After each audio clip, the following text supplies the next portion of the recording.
ለማግኘት ቤተክርስቲያን የሚገቡ ሰዎች አሉ። ቤተክርስቲያን ደሞዝ አትክፈል አይደለም፣ ቅጥረኛ አድርጋ ግን አትከፍልም፣ ባለቤት አድርጋ ነው የምትከፍል። ይሄ ስሜት በአገልጋዮቻችን ሳይቀር የሚታይ ነው።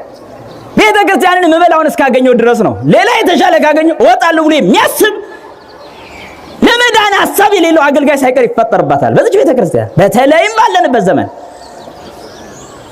በተለይ ቅዳሴ ለመብል ይሆናል። እግዚአብሔርን ማገልገል ለመብል ተብሎ ስሌት ይሰራል? አይሰራም። መታወቅ አለበት ይሄ። እና ለፍላጎታቸው ይከተሉ ነበር ያልኳቸው እንጀራ ያበረክታል ሲባል ሰምተው በቃ እንበላለን ብለው የሚሄዱ ነበሩ። አንዳንዶች ደግሞ ከመንግስታት ጋር ተነጋግረው በቃ ፖለቲካ ለማስያዝ በቃ እንዲህ ብሎ ተናግሯል ብለው ውሸት ተናግረው ለማስያዝ የሚቆሙ ነበሩ። አቤት! አሁንም በዚህ ዘመን ቤተክርስቲያን የሚገኙ እኩሌቶቹ ለመዳን ሲሆን እኩሌቶቹ ግን ለፖለቲካ ፍጆታ ይመጣሉ። ጸልዩ ለመዳን አይደለም ምን አለች ቤተክርስቲያን ብለው ለማጋጨት የሚመጡ ሰዎች አሉ። አንተ ሞኝ ዘላለማዊን ሕይወት ረስተህ ለምድራዊ ነገር ተገዝተህ ቤተክርስቲያን እንዲህ ብትል እንዲህ የከሳታለሁ ብለህ እንዲህ ሆነ እንዲህ ከዘላለም ቤት ትወጣለህ። ያንዳንዱ ሞኝነት ይሄን አስባችኋል? የሚጸድቁበትን የሚድኑበትን መከተል ሲገባቸው ተራ ወሬ ሰምተው ያንን አስፋፍተው ከሰው ጋር ለማጣላት እዚህ የሚመጡ ሰዎች አሉ። ያኔ ክርስቶስንም ለማስያዝ እንዲህ አይነት ሰዎች ይመላለሱ ነበር። አያችሁ እኩሉ ለዚህ አንዳንዶቹ ደግሞ ታማሚ ሆነው ይፈውሳል አሉ ብለው ሊፈወሱ ይሄዱ ነበር። የሥጋ በሽታ ለማራቅ ለመፈወስ ማለት ነው። ተመልከቱ። አንዳንዶቹ ደግሞ የሚናገረው ቃል እውነተኛ የእግዚአብሔር ቃል ነው፣ ስለዚህ ሰምተን መዳን አለብን ብለው የሚሄዱ ነበሩ። ስለዚህ የመጨረሻዎቹ ነበሩ መሰረታዊ ዓላማ ያላቸው። የሚገርማቸው ከሁሉ ለምን ለዘላለም ድነት እንበቃለን ብለው ሰምተው ይሄዳሉ ማለት ነው። ሰምተን ለዘላለም ድነት እንበቃለን። ይሄ ነው ትልቅነት፣ ይሄ ነው እውነተኛ ሰብዕና። ከእንስሳዊ ጠባይ መውጣት ማለት ይሄ ነው። እንስሳዊ ጠባይ ከሆድ አያልፍም፣ ከተራ ነገር አያልፍም። ሰብአዊ ጠባይ ማለት ግን ለዘላለም ሕይወት ራስን ማዘጋጀት ነው። ስለዚህ እኩሌቶቹ የመጨረሻዎቹ ምን ነበሩ የሚያስቡት? የሚያስተምረው እውነተኛ ትምህርት ነው። ስለዚህ ነፍሳችንን እናድን ብለው የሚከተሉ ነበሩ። ይሄን ሁሉ ማን ያውቃል? እሱ ያውቃል። እስመ ይፈቅድ ይንግርዎ ግዞ ለሰብ የሰውን ፍላጎት ምን እንደሆነ የሰውን የውስጥ ስሜት ምን እንደሆነ ሊነግሩት አይሻም። እግዚአብሔር ያውቃል። ይሄን ሁሉ ስለሚያውቅ አሁን የሚከተለውን መልእክት አስተላለፈ። የሚገርም ለይቶ የሚጥል ማለት ነው። ተቀመጠ ይለናል። ደቀ መዛሙርቱም ወደ እርሱ ቀረቡ ይለናል። የሚገርም እኮ ነው። አሁንም ከፍቶ ገልጦ አስተማራቸው ይልና ያስተማረውን በዝርዝር ያስቀምጣል። ምን ብሎ አስተማረ? አንደኛ ምን አላቸው? ብፁዓን ነዳያን በመንፈስ። የሚገርም ንግግር። ብፁዓን ነዳያን በመንፈስ አለ። እስመ ሎሙ ይእቲ መንግሥተ ሰማያት። ተመልከተዋል። ከኛ የሚጠበቀውንም በኋላ ደግሞ ብናደርግ የሚገኘውን ውጤት ያስቀምጣል። ዝርዝር ሙሉ የወንጌሉን ሐሳብ የተሸከመ ነው። ይህ ሐሳብ በመንፈስ ድሆች የሆኑ ብፁዓን ናቸው መንግሥተ ሰማያት የእነርሱ ናትና ይላል። ዋጋው አያችሁ። ነዳያን የሆኑ ሲል እኛ የምናደርገው ነው። መንግሥተ ሰማይ የእነርሱ ናት ሲል አጸፋው ነው። ስለዚህ በመንፈስ ድሆች ነን የሚሉ ሰዎች ብፁዓን ናቸው አለ። ለምን ሲባል ደግሞ መንግሥተ ሰማይ የእነርሱ ናትና አለ። ይሄ ለሁሉ የሚቻል አይደለም። አስተውሉ። የሚቻል አይደለም የምለው አናደርግም ስለሚሉ እንጂ ቢያደርጉ ግን የሚቻል ነው። ምን ማለት ነው? በመንፈስ ድሆች ነን የሚሉ ብፁዓን ናቸው ማለት በህሊናቸው ውስጥና በአይምሯቸው እግዚአብሔር እንዳለ የሚያምኑና የሚያመልኩ ሰዎች በራሳቸው አዋቂ ነን፣ ባለጸጋ ነን፣ ባለስልጣን ነን ብለው የማያስቡ ስልጣን ቢኖራቸውም እኔ የሚስማማኝ ባርነት ነበር፣ ስልጣንማ የእግዚአብሔር ነው የሚሉ ብፁዓን ናቸው። በመንፈስ ድሆች ማለት ይሄ ነው።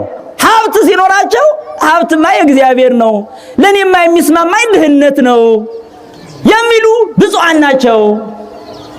ዕውቀት ሲኖራቸው ዕውቀትማ የእግዚአብሔር ነው፣ ለኔማ የሚስማማኝ ድንቁርና ነው ብለው ራሳቸውን ዝቅ የሚያደርጉ ብፁዓን ናቸው።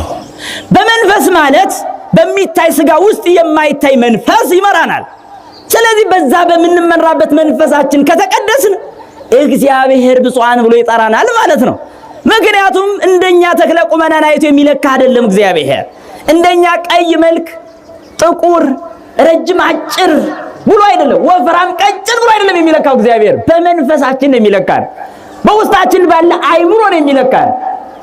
ይህንን አይምሮ ነው ማበላሸት የሚፈልጉት አጋንንት ደግሞ ይህንን መንፈስ ነው የሚያቆሽሹት። ምን ብለው ሀብት ያለው በሀብቱ እንዲመካ ያደርጉታል።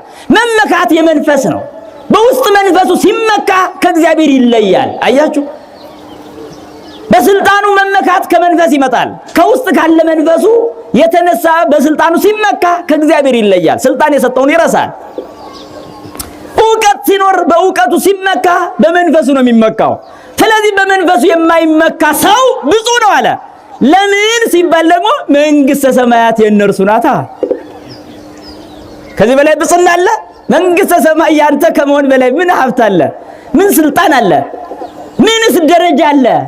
መንግሥተ ሰማይን ከማግኘት የሚበልጥ ደረጃ ምንድነው? ልታሳዩ ትችላላችሁ? ዓለምን መግዛት እሱ ከመንግሥተ ሰማይ ጋር አይስተካከልም። የትኛውንም የስልጣን ደረጃ ብንቆናጠጥ እንደ መንግሥተ ሰማይ ያለ ስልጣን ግን አናገኝም።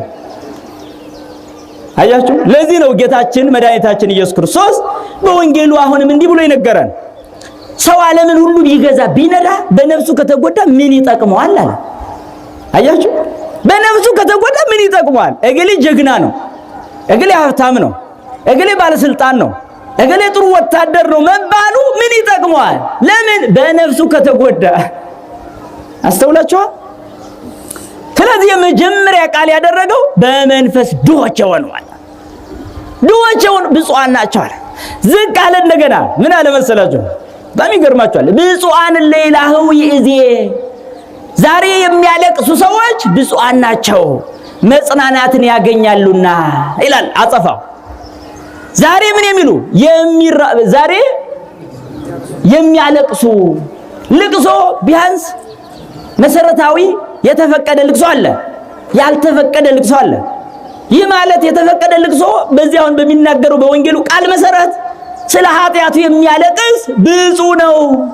እኔ እንደዚህ ነኝ ብሎ ኃጢአቱን እያነሳ ከእግዚአብሔር ጋር እየተነጋገረ እኔ እንዴት ነው በመንግስትህ የምገለጠው፣ በኋላ ስትመጣ በየትኛው ነው የምቆመው እያለ የሚያለቅስ ብፁዕ ነው። ምክንያቱም ምን ነው አለ? መጽናናትን ያገኛል አለ። በኋላ ማልቀስ የለም ማለት ነው። አሁን ካላለቀሰ ግን በኋላ የግድ ማልቀስ ይኖርበታል።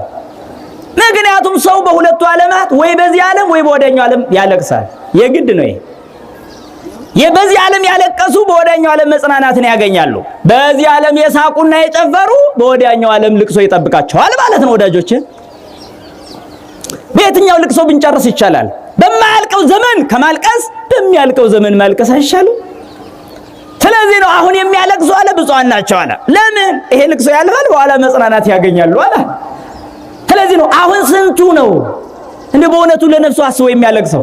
ገንዘብ ሲያጣ፣ ንብረት ሲወድምበት፣ ቤት ሲቃጠልበት፣ እንዲህ ሲሆን ብቻ እኮ ነው ልቅሶ ይመጣል። ይሄ ያልተገባ ልቅሶ ነው። ዘመድ ሲሞትብን ነው የምናለቅሰው። ይሄ አይደለም። የልቅሶ መሰረታዊ ትርጉም አልገባንም ማለት ነው። አንድ ሰው ሲሞት አብዝቶ የሚያለቅሱ ሰዎች እንዲያውም ከክርስትና ሕግ ውጭ ናቸው። እግዚአብሔርን አያምኑትም ማለት ነው። ለምን? ወዴት እንደሄደ አያምኑም ማለት እኮ ነው። ያው በእኖ ጠፍቶ የቀረ ነው የሚመስላቸው ማለት ነው። እንዴ እናንተ ለምን ሞኞች ትሆናላችሁ? ሰው እኮ ሞተ ማለት ወደ እግዚአብሔር ሄደ ነው። ጥሩ፣ ወደ እግዚአብሔር ለሄደ ይለቀሳል ወይስ በዚህ ዓለም ለሚኖር ይለቀሳል? ለማን ማልቀስ እንደሚገባን እንኳን አናውቅም። አሁን በህይወታቸው ሳሉ ለሚጨማለቁ ሰዎች እንኳን አናለቅስም። በኃጢአት ተዘፍቀው የንስሐ ህይወት እንኳን ለሌላቸው ሰዎች አናለቅስም። ግን በሞት ወደ እግዚአብሔር ለተወሰደው ግን አብዝተን አምረን እናለቅሳለን። ወዳጆቼ፣ ሞትን የምንረዳው በክርስትና መነጽር አይደለም ማለት ነው ይከሆነ። ስለዚህ አብዝተው የሚያለቅሱ ሰዎች በእንደዚህ አይነት ተራ ነገር ይሆንባቸዋል። እግዚአብሔር መንግስቱን እንዲሰጠን ነው የምናለቅሰው። የሞተውን ከወንድማችን ዘመዳችን ወደ እግዚአብሔር መንግስት እንዲገባ ነው ልቅሶ የሚጠበቅብን እንጂ ከኛ ስለተለየ የምናለቅስ ከሆነ ስህተተኞች ነን። ይሄ ራሱ። ስለዚህ የሚያለቅሱ ብፁዓን ናቸው ማለት በነፍሳቸው ጉዳይ ቅጣት እንደሚመጣ አስበው የሚያለቅሱ ወይም ደግሞ ሰማዕታትን ግፋቸውን እያሰቡ ያለ ኃጢአታቸው የተገረፉ የቆሰሉ አሉና የነሱን ግፍ እያሰቡ የሚያለቅሱ ብፁዓን ናቸው። ስለ ቅዱሳን ተጋድሎ ሲነገር የሚያለቅሱ ብፁዓን ናቸው። ስለ እመቤታችን ስደት መከራና እንግልት ሲነገራቸው የሚያለቅሱ ብፁዓን ናቸው።